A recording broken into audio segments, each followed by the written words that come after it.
2018 Chevy Silverado 1500 with a 5.3. We're going to be replacing the lifters on it. We're going to start by removing this negative battery cable and this ductwork from the air filter to the throttle body. It's just a couple clamps, a couple little PVC squeeze hoses. Next, we're going to unplug these ignition coils right here so that we can remove these little covers off the valve cover. And we're just going to unplug all these little plugs around here so we can get the valve covers off. Those plastic covers just pop off once you have the wiring harness out of the way. And you just need to make sure you got all this stuff unplugged. And then we're going to take this intake off. There's 10 10mm bolts down through these holes on each side. This is what it looks like once the intake is removed. Next, what we're going to do is get this dampener right here out of the way. Once that's out of the way, we're going to disconnect these fuel lines right here. These connectors back here.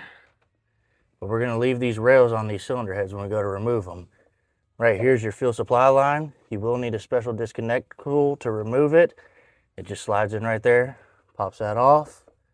Also, these plug into the back of your intake, so be aware of those. That will have some resistance when you go to remove that intake. All right, we've got all those high pressure fuel lines out of the way. The low pressure fuel line disconnected. We do have to go ahead and take out a bolt right here. That's a valve cover bolt, but it seconds to hold that fuel line in place. We've got all that stuff disconnected back there. Next, what we're going to do is take out these 10 valve cover bolts, 10 on each side. We're going to remove that bolt right there that holds the dipstick on. We're going to leave the ignition coils bolted to the valve cover, but we are going to remove the wires down here on the spark plug. All right, we've got the valve covers off of it. Over here on the passenger side, there is this bracket right here for these heater core hoses. You'll have to take that off. Next, what we're going to do is remove this belt. Here's your tensioner right here. It's just a 1/2-inch drive goes in there to release that. Once we have that belt off, we're going to remove this alternator and this bracket underneath the alternator. We're going to go ahead and pull these rocker arms off. And underneath those rocker arms are push rods. I highly recommend laying these out and putting them back in the same spots that they come out of. Now we're underneath the truck. What we got to do next is remove these studs and nuts right here where these catalytic converters connect to the manifolds up top. I can't get it to focus. There you go. There's 3 on each side. And then we're going to remove this splash guard. It doesn't really have to come off, but we're going to do it so it doesn't fill up with antifreeze when we remove the cylinder head.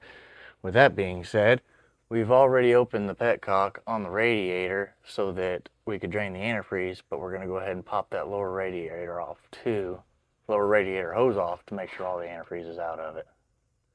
All right, what we're going to do next is remove these ground straps right here. They bolt to the back of the cylinder head, 1 in each cylinder head. We're going to take the bolts out of the manifolds.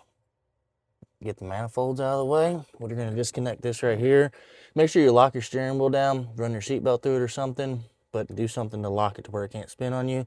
Remove this bolt, separate this. Makes it a lot easier to get this out of your way. Remove your spark plugs.